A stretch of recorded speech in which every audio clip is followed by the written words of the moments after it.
Hello students, today I welcome you all on the behalf of Total Exam Plus in the second session of Acid Bases and Salts.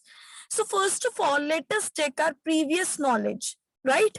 So the first question is, state the three properties of acids. So any one of you can tell me the three properties of acids? So the first property is, it is sour in taste, right? Acid का test कैसा होता है? खट्टा test होता है, right? Second property क्या होगी इसकी हमारे पास कि जो एसिड्स होते हैं वो H प्लस आयंस रिलीज करते हैं in aqueous solution, right? It releases H plus ions in aqueous solution. Now can you tell me the third property? The third property of acid is it conducts electricity. क्यों करती है ये electricity conduct? क्योंकि जो ions होते हैं वो oppositely charge electrodes की तरफ मूव करते हैं to conduct the electricity. So this was the required answer for the question number 1, right? Now let's move on to the question number 2. Before that, let me clear this. Now the question number 2 is,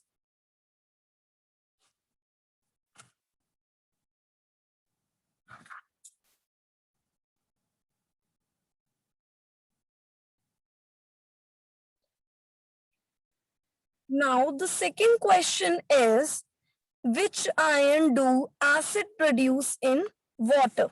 So all the acid produces H plus ions in water, right? कौन से ion release करते हैं acid? H plus ion, right? For example, HCl plus H2O. What will it form? Here this chlorine and H will dissociate as H plus and Cl minus, and this H plus will react with H2O and form hydronium ion, that is H3O plus, right? So this was the required answer for question number 2. Now let's move on to the third question, which is,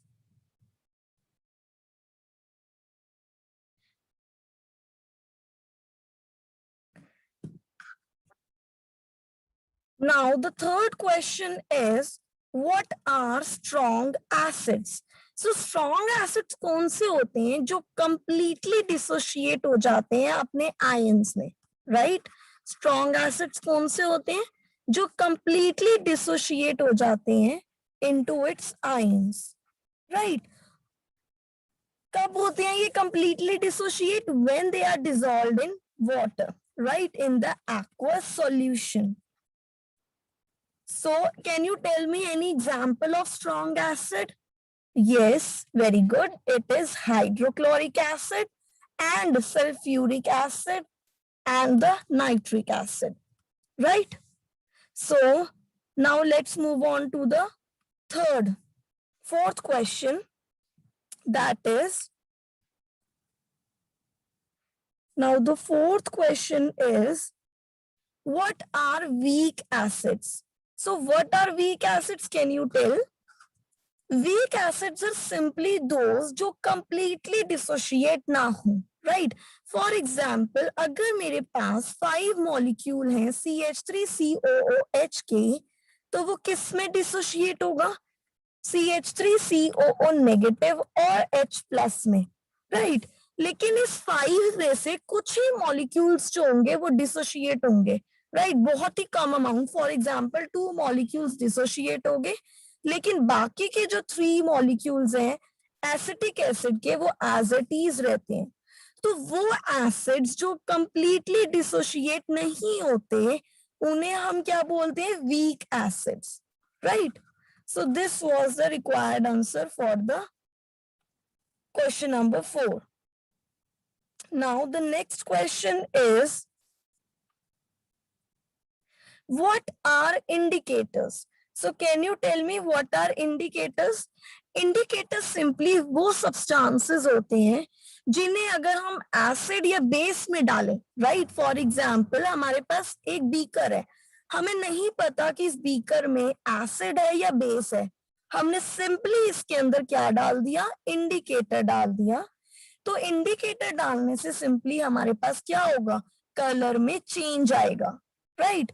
for example हमने क्या डाला, litmus, right. Litmus को अगर हम acid में डालें, कौन से लिटमस को, ब्लू लिटमस को अगर हम एसिड में डालें तो वो कौन से कलर में चेंज हो जाता है, रेड कलर में। सिमिलरली अगर हम रेड लिटमस को बेस में डालें, वो कौन से कलर में चेंज हो जाएगा, ब्लू कलर में। सो इंडिकेटर सिंपली वो सब्सटेंसेस होते हैं जो चेंज इन कलर शो करते हैं अगर हम उन्हें एसिड या बेसिस में डालें, राइट। सो अब इंडिकेटर्स हमारे पास कितने टाइप्स के होते हैं, बेसिकली हमें वो पता होना चाहिए। तो जो इंडिकेटर्स होते हैं वो हमारे पास कितने टाइप्स के होते हैं, 4 टाइप्स के होते हैं। Number 1 is natural indicator, number 2 is universal indicator, number 3 is olfactory indicator, and number 4 is synthetic indicators, right? So let us write the types of indicator. So the first one is natural indicator, right? तो natural indicator simply हमारे पास कौन से होते हैं, जो natural sources से मिले, right. Natural sources हमारे पास प्लांट्स भी हो सकते हैं, वेजिटेबल, लाइक प्लांट से कौन कौन सी चीजें मिलती है, फ्रूट्स, वेजिटेबल्स, ये कोई भी चीज हो सकती है, एनिमल्स हो सकते हैं, उनकी स्किन से कोई इंडिकेटर मिले। इस टाइप के जो इंडिकेटर्स होते हैं वो नेचुरल इंडिकेटर्स हमारे पास होते हैं, राइट। सिर्फ कोई भी इंडिकेटर जो हमारे पास क्या हो, सिंपली जो नेचुरल सोर्सेस से मिले वो हमारे पास क्या होते हैं, नेचुरल इंडिकेटर्स, राइट। उसका कोई भी एग्जांपल हो सकता है, फॉर एग्जांपल लिटमस। मेनली जो लिटमस होता है वो पर्पल सॉल्यूशन होता है, लेकिन अब मार्केट में जनरली ये रेड और ब्लू कलर में मिलता है, clear. Turmeric is one of the best natural indicator. Turmeric का जो सॉल्यूशन होता है वो येलो सॉल्यूशन होता है, राइट। इसको अगर हम एसिड में डालते हैं तो ये अलग कलर देगा और बेस में डालेंगे तब अलग कलर देगा, राइट। इस टाइप के जो इंडिकेटर्स होंगे वो कैसे होंगे, हमारे पास natural indicator. Now the second indicator is synthetic indicator, right. कौन से इंडिकेटर होते हैं अब हमारे पास, synthetic indicator. Synthetic indicator simply वो इंडिकेटर होते हैं जो ह्यूमंस बनाते हैं लैबोरेटरीज में, या फिर हम कह सकते हैं कि इंडस्ट्रीज में। उसका सबसे बेस्ट एग्जांपल है इसका फिनोफ्थलीन, राइट। सबसे बेस्ट एग्जांपल इसका हमारे पास क्या है, phenolphthalein. And second best example is methyl orange, right. Second example is methyl orange. अब फिनोफ्थलीन जो होता है उसका ओरिजिनल कलर जो होता है वो कैसा होता है, हमारे पास कलरलेस, राइट। लेकिन जब हम इसे एसिड में डालते हैं तब भी ये कलरलेस रहता है, लेकिन जब हम इसे बेस में डालते हैं तब ये कौन से कलर का हो जाता है, पिंक कलर का। सिमिलरली मिथाइल ऑरेंज का ओरिजिनल कलर क्या होता है, हमारे पास ऑरेंज, राइट। अगर हम इसे एसिड में डालते हैं तो ये रेड कलर शो करता है, बेस में डालते हैं अगर हम मिथाइल ऑरेंज को तो वो कौन सा कलर शो करेगा, हमारे पास yellow colour, right. Now let us move on to the third indicator, which is olfactory indicator. olfactory indicators जो थे वो कब हमारे पास आए, जब हमारे पास बेसिकली क्या हुआ, जो विजुअली इम्पेयर्ड लोग थे, जैसे कि जिन्हें कलर्स ब्लाइंडनेस थी, उन्हें कलर इजीली नहीं डिटेक्ट कर पाते थे, तो ऐसे लोगों के लिए olfactory इंडिकेटर्स डेवलप किए गए। इस टाइप के जो इंडिकेटर्स होते हैं वो थ्रू स्मेल हम जज कर सकते हैं कि वो एसिड है सब्सटेंस या बेस है। फॉर एग्जाम्पल अनियन हो गया, राइट। अनियन हो गया, वनीला। एसिड और बेसिस में अब इनका क्या कॉन्सिक्वेंस रहते हैं। अब अनियन का सबसे पहला काम है हमारा पेस्ट बनाना, राइट। अब जो अनियन होते हैं और वनीला दोनों की स्मेल जो होती है एसिड में एज इट इज रहती है, लेकिन बेस में इनकी जो स्मेल होती है दोनों की वो वैनिश हो जाती है, दोनों अपनी स्मेल लूज कर देते हैं बेस में, Now the last indicator is universal indicator, right? Universal indicator simply वो इंडिकेटर्स होते हैं, कौन से इंडिकेटर्स होंगे जो अलग अलग पीएच पे अलग अलग कलर शो करें, राइट? 1 से अगर 14 पीएच है तो ये 1 से 14 पीएच पे डिफरेंट कलर्स जो होते हैं वो ये शो करते हैं। क्लियर? तो इस टाइप के जो इंडिकेटर्स होते हैं वो कैसे होते हैं हमारे पास? Universal indicator. Now let us move on to the next question, which is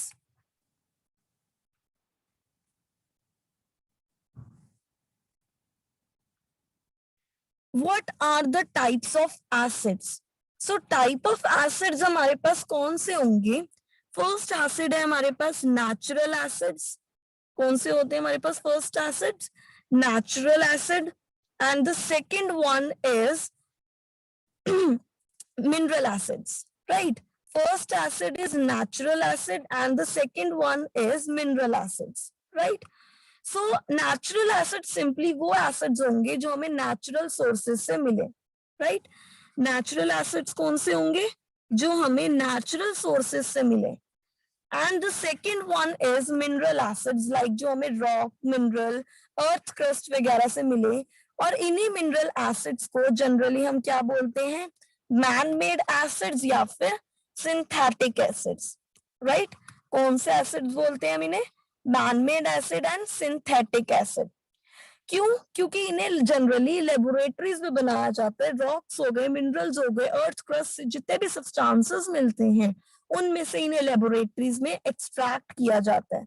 तो इस टाइप के जो एसिड्स होते हैं इन्हें हम क्या बोलते हैं? मिनरल एसिड्स बोलते हैं।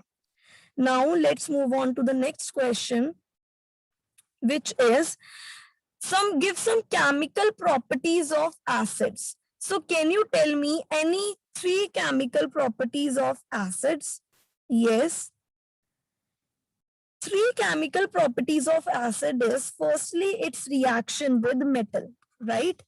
Its reaction with metal. अब क्या होता है जब हमारे पास एसिड्स जो होते हैं वो मेटल के साथ अगर रिएक्ट करेंगे, राइट? एसिड्स अगर मेटल के साथ रिएक्ट करते हैं तो वो क्या करते हैं? सॉल्ट बनाते हैं प्लस हाइड्रोजन गैस रिलीज करते हैं, राइट? क्या करते हैं वो? सॉल्ट बनाते हैं और हाइड्रोजन गैस लिबरेट करते हैं। अब इस हाइड्रोजन गैस को हम चेक कैसे कर सकते हैं? फॉर एग्जाम्पल मेरे पास एक बीकर था, इसके अंदर एसिड था कोई भी, हमने इसके अंदर मेटल का पीस डाल दिया। अब मेटल का पीस डालते ही हाइड्रोजन गैस जो है वो लिबरेट हो गई। तो इस हाइड्रोजन गैस को हम कैसे चेक करेंगे कि ये जो गैस लिबरेट हुई है वो हाइड्रोजन गैस ही है? हमें सिंपली मैचस्टिक इसके नियर लेके जानी है, राइट? क्या करना है हमें? मैचस्टिक इसे नियर लेके जानी है। वो क्या देगी? कौन सी साउंड देगी? वो हमें पॉप साउंड देगी, लाइक जैसे स्लाइड क्रैकर साउंड होती है ना, उस टाइप की जो साउंड होगी वो हमें मिलेगी। इसका हम जनरल एग्जांपल ले सकते हैं। फॉर एग्जांपल जिंक था हमारे पास सॉलिड स्टेट में, हमने उसे 2 मोल्स ऑफ HCl में डाला तो उसने जिंक का सॉल्ट बनाया और हाइड्रोजन गैस लिबरेट करी। ये एरो क्या शो कर रहा है कि जो गैस है वो रिलीज हो रही है, right? Now the second one is, let me erase this.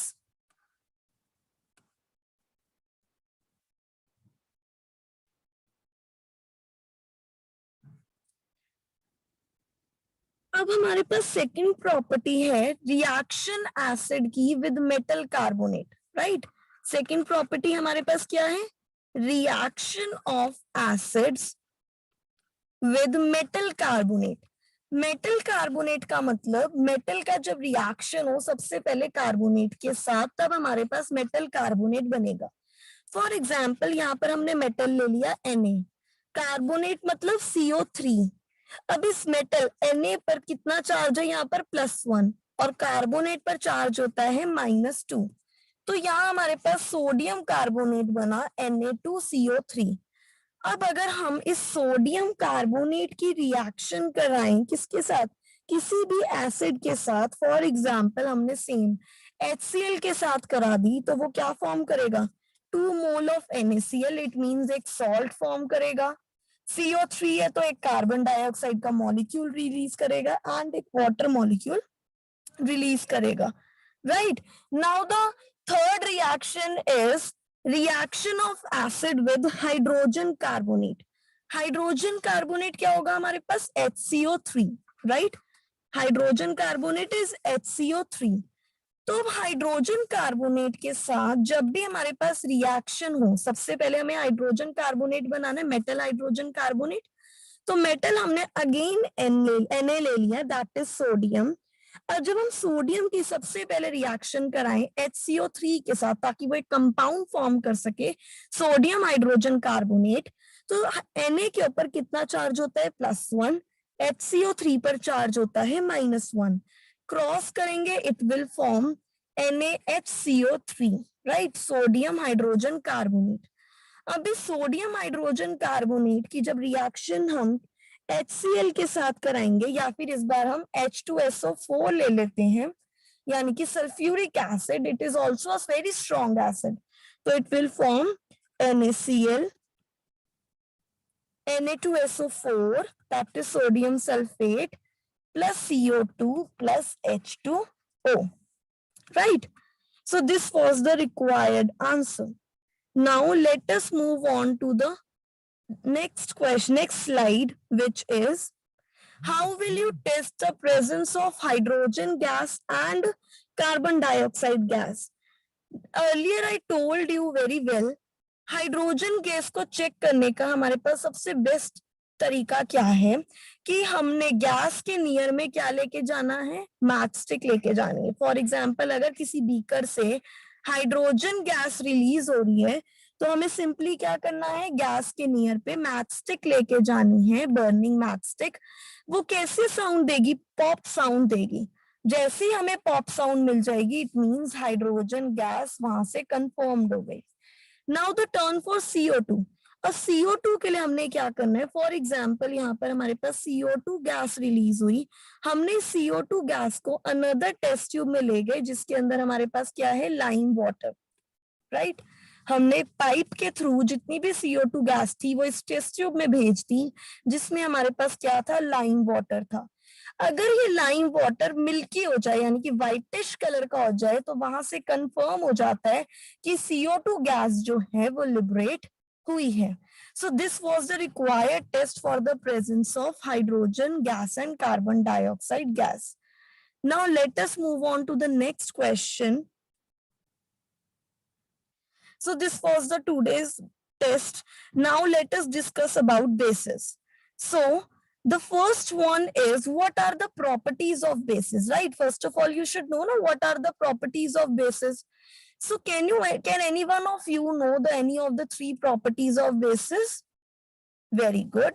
So three properties of bases are, it is bitter in taste. Taste कैसा होता है हमारा bases का, bitter होता है। सोपी टच होता है, बहुत स्मूथ होते हैं। रेड लिटमस को ब्लू में कन्वर्ट करते हैं। Ions obviously OH negative ion है, नेगेटिव आयन है तो पॉजिटिव इलेक्ट्रोड्स की तरफ मूव करेगा, राइट, और इलेक्ट्रिसिटी कंडक्ट कराने में हेल्प करेगा। और जब भी हमने इसको एक्वस सॉल्यूशन में डाला तो वो कौन से आयंस लिबरेट करता है, OH माइनस आयन। अब हमने पढ़ा था कि जो न्यूट्रल सब्सटेंस होते हैं वो सिंपली कौन से होते हैं, जिनके pH जो होता है वो 7 होता है, राइट। pH 7 होने का मतलब क्या है, सबसे पहले ये चीज होनी चाहिए, कोई भी ऐसा सब्सटेंस जिसके अंदर equal amount of H plus और OH माइनस आयंस हो, राइट। कितने अमाउंट में हो, इक्वल अमाउंट में H प्लस और OH माइनस आयंस प्रेजेंट हो, तो उस टाइप के जो सब्सटेंसेस होते हैं वो कैसे होते हैं, न्यूट्रल सब्सटेंसेस, राइट। लेकिन अगर हम बात करें एसिड्स की, अब एसिड्स जो होते हैं या तो वो सिर्फ H प्लस आयंस लिबरेट करते हैं सॉल्यूशन में, राइट, और we can say aqueous solution में। लेकिन अगर ऐसा ना हो तो जनरली हम ऐसे बोल सकते हैं, for example 5 OH negative ion थे और 3 H प्लस आयंस थे, तो 5 में से 3 OH नेगेटिव आयंस जो हैं वो 3 H प्लस आयंस के साथ मिलके 3 H2O के मॉलिक्यूल्स बना लेंगे, राइट, वाटर मॉलिक्यूल्स ये फॉर्म कर लेंगे। और वी कैन से लाइक कि ये न्यूट्रलाइज हो गए। अब बाकी के जो 2OH माइनस आयंस रह गए, कितने आयंस रह गए? 2OH माइनस आयंस रह गए। ये सॉल्यूशन को कैसा बना देंगे? बेसिक नेचर का बना देंगे, राइट? तो अगर किसी सॉल्यूशन में OH नेगेटिव आयंस या तो एक्सेस में प्रेजेंट हो या फिर वो सब्सटेंस सिर्फ और सिर्फ OH माइनस आयन लिबरेट करे, तो उस टाइप का जो होता है हमारे पास सॉल्यूशन, वो कैसा होता है? बेसिक सॉल्यूशन होता है। अब इसी में अगर हम एसिड सॉल्यूशन की बात करें, एसिडिक सॉल्यूशन की, फॉर एग्जांपल हमारे पास क्या है? Let us right here. For example हमारे पास 5H प्लस आयंस थे और 3OH माइनस आयंस थे। तो 5 में से 3H प्लस आयंस जो होंगे वो 3OH माइनस आयंस के साथ मिलके 3H2O के मॉलिक्यूल्स बना लेंगे, यानी कि न्यूट्रलाइज कर देंगे। अब बचे हुए जो हमारे पास 2H प्लस आयंस रह गए, ये सॉल्यूशन को कैसा बना देंगे? एसिडिक नेचर का, राइट? तो अब हमारे पास यहाँ पर तो सिंपली किस चीज की बात हुई थी? बेसिस की बात हुई थी। तो बेसिस की 5 प्रॉपर्टीज क्या है? कि इनका टेस्ट बिटर होता है, इनकी सोपी टच के होते हैं, ये रेड लिटमस को ब्लू में कन्वर्ट करते हैं, फिर नॉफ्थलीन जैसे जो इंडिकेटर्स होते हैं वो बेसिस में पिंक कलर के होते हैं, जो मिथाइल ऑरेंज है वो बेस में येलो कलर का होता है, राइट? तो इस टाइप के होते हैं हमारे पास अलग अलग इंडिकेटर्स, अलग अलग कलर शो करते हैं, इलेक्ट्रिसिटी कंडक्ट करते हैं। एक्वस सॉल्यूशन में OH माइनस आयंस जो है वो लिबरेट करते हैं, राइट? सो यहां से हमारे पास ये चीज क्लियर हो गई। अब हम नेक्स्ट स्लाइड में मूव ऑन करते हैं, which is what are alkali. अब एल्कली क्या होता है? सिंपल सी चीज है हमारे पास एल्कली में, कि एल्कली हमारे पास क्या है? वो सारे बेसिस जो किसमें डिसॉल्व हो? वाटर में सॉल्यूबल हो, right? All those bases which are soluble in water, उनको हम बोलते हैं alkali, right? So the bases that are soluble in water are known as alkali. अब एल्कली जनरली जो होते हैं वो एल्कली मेटल और एल्केलाइन अर्थ मेटल से बनते हैं। अब एल्कली और alkaline earth metal, alkali metal means first group elements, right? Periodic table में जो फर्स्ट ग्रुप के एलिमेंट्स हैं वो कैसे हैं हमारे पास? Alkali metal. और जो सेकंड ग्रुप के एलिमेंट हैं वो कैसे हैं हमारे पास? Alkaline earth metal. तो फर्स्ट ग्रुप और सेकंड ग्रुप के जितने भी बेसिस बनते हैं, मतलब वो क्या होते हैं हमारे पास? वाटर सॉल्यूबल होते हैं, और सिंपली हमारे पास हम बोल सकते हैं कि वो एल्कली होती हैं। अब जनरल सी बात है कि जितनी भी एल्कलीज है वो ऑब्वियसली बेसिस ही होंगी ना। बेसिस में से ही तो करेक्टराइजेशन है कि वो बेसिस जो वाटर में सॉल्यूबल हो वो एल्कली होते हैं, लेकिन ऐसा जरूरी नहीं है कि सारे बेसिस एल्कली हो। तो यहाँ से हमारे पास एक ये बहुत इंपॉर्टेंट स्टेटमेंट आ जाती है कि all alkali are bases but all bases are not alkali, right? So this was the required explanation for alkali. The hydroxides of alkali and alkaline earth metal are soluble in water. The bases that are soluble in water are known as alkali. All alkali are bases, but all bases are not alkali, right? So this was the required statement for alkali. Now let us move on to the next slide, in which we will discuss about, let me shift it to the top, right? So here we should know that what are the reaction of bases. What do we learn here? We will learn about the chemical properties of bases, right? What do we learn in this slides? We will discuss about the chemical properties of bases. So हमारे पास first property क्या है? जब भी कोई alkali, right, जब भी कोई एल्कली या फिर बेस मेटल के साथ रिएक्ट करती है तो वो क्या फॉर्म करती है? सॉल्ट फॉर्म करती है और हाइड्रोजन गैस लिबरेट करती है, राइट? तो जब भी कोई एल्कली मेटल के साथ रिएक्ट करेगी तो वो क्या फॉर्म करेगी? सॉल्ट फॉर्म करेगा प्लस हाइड्रोजन गैस लिबरेट करेगी। फॉर एग्जाम्पल हमने ले लिया NaOH। NaOH जो है अगर किसी भी मेटल के साथ, सोडियम हाइड्रोक्साइड है, it is a very good base, अगर हमने इसको जिंक के साथ रिएक्ट कराया तो वो क्या फॉर्म करेगा, सोडियम जिंकेट। क्या फॉर्म करेगा वो हमारे पास, सोडियम जिंकेट। और साथ में जो हाइड्रोजन गैस है वो लिबरेट होगी, राइट। हाइड्रोजन गैस को अगेन हम कैसे चेक कर सकते हैं, by the pop sound. So this was the first chemical property of the alkali, right. सो हमने इसमें क्या पढ़ा, फर्स्ट केमिकल प्रॉपर्टी में कि जितने भी एल्कलीज होती हैं, अगर हम उन्हें किन के साथ रिएक्ट कराएं, मेटल के साथ रिएक्ट करवाएं, तो वो क्या फॉर्म करती है, सॉल्ट फॉर्म करती है और हाइड्रोजन गैस लिबरेट करती है। इस हाइड्रोजन गैस को हम कैसे चेक कर सकते हैं, by the pop sound, right? Now let us move on to the next slide in which we will discuss about the second property of the alkali, which is reaction of bases with oxide of non-metal, right? Reaction of bases with oxides of non-metal. अब जितने भी non-metallic oxides होती हैं वो कैसे होते हैं, acidic होते हैं in nature, राइट। जितने भी नॉन मेटालिक ऑक्साइड्स होते हैं वो किस नेचर के होते हैं, एसिडिक नेचर के होते हैं। फॉर एग्जाम्पल जो कार्बन डाइऑक्साइड है वो एक नॉन मेटालिक ऑक्साइड है, राइट। अब जब हम कार्बन डाइऑक्साइड को वाटर में डिसॉल्व करते हैं तो वो क्या फॉर्म कर लेगा, कार्बोनिक एसिड जो है वो फॉर्म कर लेता है, राइट। तो अब हमारे पास सिंपल सी चीज है, अगर हमारे पास क्या है, हमारे पास कि अगर कोई भी नॉन मेटालिक ऑक्साइड बेस के साथ रिएक्ट करे, क्या करे, अगर कोई भी नॉन मेटालिक ऑक्साइड बेस के साथ रिएक्ट करेगा तो वो क्या फॉर्म करेगा, सॉल्ट फॉर्म करेगा और वाटर फॉर्म करेगा। फॉर एग्जाम्पल हमने एक सिंपल सा एग्जाम्पल लेना है इसके अंदर सोडियम हाइड्रोक्साइड का, which is a very good base. तो हमने 2NaOH के मॉलिक्यूल डाले प्लस CO2 गैस पास कराई which is a non metallic oxide, तो वो क्या फॉर्म कर लेगा, Na2CO3 that is carbonate of metal plus water का मॉलिक्यूल जो होगा वो रिलीज हो जाएगा। इसी में ही हम सेकेंड एग्जाम्पल ले सकते हैं कैल्शियम हाइड्रोक्साइड का। कैल्शियम हाइड्रोक्साइड को अगेन जब हम CO2 के साथ रिएक्ट करवाएंगे तो वो क्या फॉर्म करेगा, कैल्शियम कार्बोनेट प्लस H2O का जो हमारे पास मॉलिक्यूल है वो फॉर्म होगा, राइट, लिक्विड स्टेट में। सो this was the second property of the base कि जब भी बेस जो होते हैं वो नॉन मेटालिक ऑक्साइड के साथ रिएक्ट करते हैं तो वो क्या फॉर्म करते हैं, सॉल्ट फॉर्म करते हैं और वाटर का मॉलिक्यूल रिलीज करते हैं, राइट। अब नेक्स्ट है हमारे पास टाइप्स ऑफ बेसिस।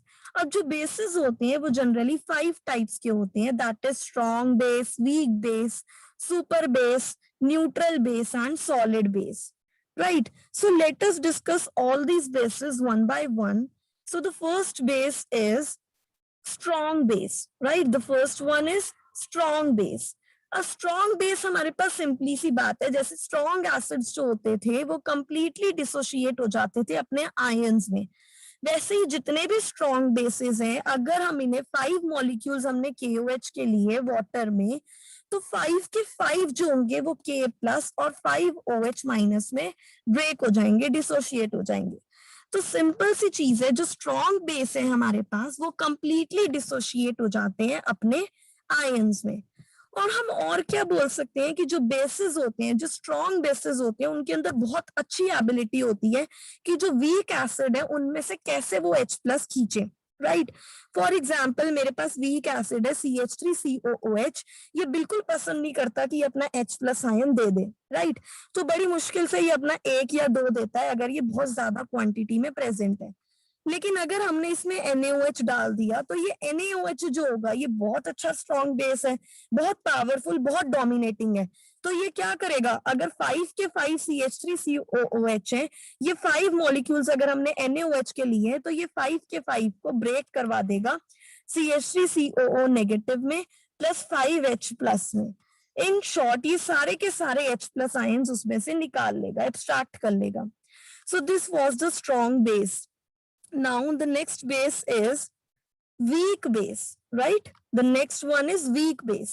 अब weak base हमारे पास सिंपली क्या होता है, जो completely dissociate ना हो, right? weak base जो होंगे वो completely dissociate नहीं होंगे, यानी कि अगर हमारे पास 5 मोल्स हैं तो उसमें से 1 या 2 मोल्स जो होंगे वो लिबरेट हो जाएंगे, ब्रेक हो जाएंगे, अदरवाइज बाकी के सारे एज इट इज रहेंगे, right.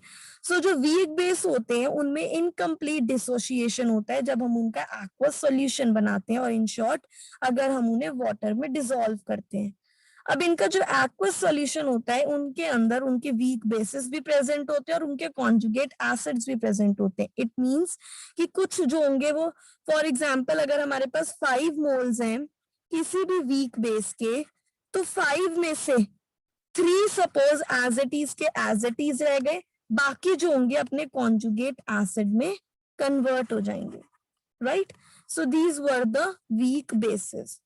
Now the next is neutral base. Neutral base simply क्या होते हैं, बेसिस जो होते हैं हमारे पास इलेक्ट्रॉन डोनर होते हैं, राइट। बेसिस जो होते हैं वो इलेक्ट्रॉन डोनर होते हैं। तो सिंपली ये एसिड्स जो कि इलेक्ट्रॉन एक्सेप्टर है, ये उनको अपने इलेक्ट्रॉन्स डोनेट करते हैं और उनके साथ बॉन्ड जो है वो फॉर्म कर लेते हैं। तो इस टाइप के जो बेसिस होते हैं वो हमारे पास कैसे होते हैं, neutral basis, right. Now the next one is solid super base, right? Next one is super base. अब सुपर बेस हमारे पास कौन से होंगे, वो बेसिस जो डीप्रोटोनेशन यानी कि जब हमें H प्लस आयन निकालना है उस टाइम पे अगर हम इन्हें बेटर होते हैं, ये स्ट्रॉन्ग बेस है, राइट। ऑब्वियसली इसका नाम सुपर बेस है तो ये स्ट्रॉन्ग बेस से भी बेस्ट होंगे, राइट। तो ये बेसिस जो होते हैं अगर हमें बहुत हद से ज्यादा कोई वीक एसिड है उसमें से भी ये इजीली H प्लस आयन निकाल लेते हैं, मतलब एक्सट्रैक्ट कर लेते हैं, राइट। तो अगर हमें इन्हें कैसे मिलते हैं, सुपर बेसिस कैसे फॉर्म होते हैं, अगर हम किसी भी एल्कली मेटल को उसी के कॉन्जुगेट एसिड के साथ रिएक्ट कराएं तो हमें सुपर बेस मिल जाते हैं, राइट। तो इन्हें हम जनरली एक्वस सॉल्यूशन में रखते हैं और इनके जो हाइड्रोक्साइड आयन होते हैं यानी कि सुपर बेस के जो OH माइनस आयन है, राइट, सुपर बेस का जो OH माइनस आयन है वो स्ट्रॉन्ग बेस के OH माइनस आयन से ज्यादा स्ट्रॉन्गर होते हैं, राइट।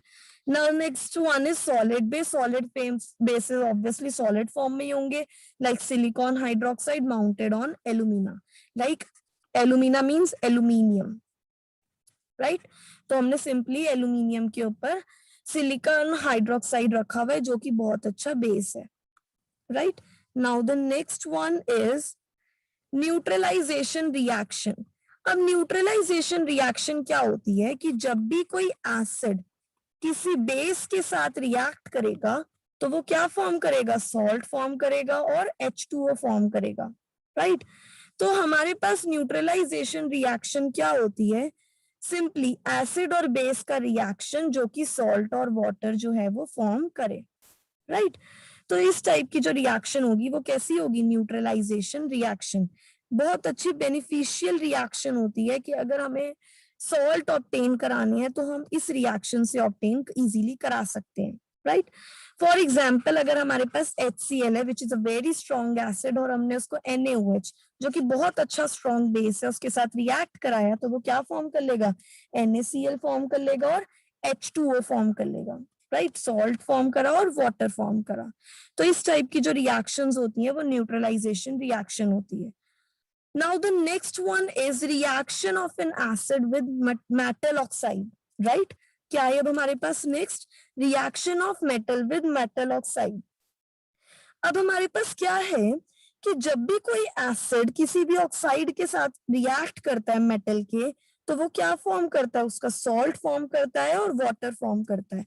लेकिन सबसे पहले हमें ये पता होना चाहिए कि जो मेटल के ऑक्साइड है वो कैसे होते हैं, बेसिक होते हैं इन नेचर, राइट। किस नेचर के होते हैं वो, बेसिक इन नेचर होते हैं, राइट। तो अब जो मेटल के ऑक्साइड्स होते हैं वो बेसिक इन नेचर होते हैं, तो जब भी कोई एसिड मेटल के ऑक्साइड के साथ रिएक्ट करेगा तो वो क्या फॉर्म करेगा, सॉल्ट और वाटर। फॉर एग्जाम्पल हम यहाँ पर एक रिएक्शन लिखते हैं, तो हमारे पास 2 मोल्स ऑफ HCl है जो बहुत अच्छा स्ट्रॉन्ग एसिड है, हमने इसको किसके साथ रिएक्ट कराना है, कैल्शियम ऑक्साइड के साथ। तो वो क्या फॉर्म कर लेगा, उसका सॉल्ट फॉर्म कर लेगा और H2O फॉर्म कर लेगा, राइट। तो यहाँ से हम देख सकते हैं कि कैल्शियम एक मेटल है तो कैल्शियम मेटल का जो ऑक्साइड होगा वो कैसा होगा, metallic oxide. Obviously metallic oxide अभी मैंने बताया कि उनका नेचर बेसिक होता है। तो जब भी कोई एसिड मेटालिक ऑक्साइड के साथ रिएक्ट करेगा तो वो सॉल्ट फॉर्म करेगा और वाटर फॉर्म करेगा। Now the next slide is neutralization reaction. अब न्यूट्रलाइजेशन रिएक्शन का मैकेनिज्म सिंपली हमारे पास क्या है कि जब हमारे पास कोई भी एसिड बेस के साथ रिएक्ट करता है तो वो सॉल्ट और वाटर फॉर्म करता है। लेकिन अब बात आती है कि मैकेनिज्म होता कैसे, ऐसा क्यों होता है कि वो न्यूट्रलाइज हो जाता है। फॉर एग्जाम्पल मेरे पास HCl है, वो H प्लस और Cl माइनस लिबरेट करेगा। सिमिलरली बेस है, वो OH माइनस लिबरेट करेगा और उसके अंदर कोई ना कोई मेटल भी प्रेजेंट होगा। तो अब ये H प्लस और OH माइनस मिलके क्या बना लेंगे, वाटर, जो कि कैसा होता है, न्यूट्रल होता है। तो सिंपली ये H प्लस और OH माइनस की रिएक्शन है जो कि किसी भी सब्सटेंस को न्यूट्रल बनाने में हेल्प करती है। तो न्यूट्रलाइजेशन रिएक्शन क्या है कि जब भी कोई acid, when an acid reacts with the base, the hydrogen ion of acid combines with the hydroxide ion of base and form salt and water. So the uses of bases are sodium hydroxide, ammonium hydroxide are used in making salts. Ammonia solution is used in window cleaning.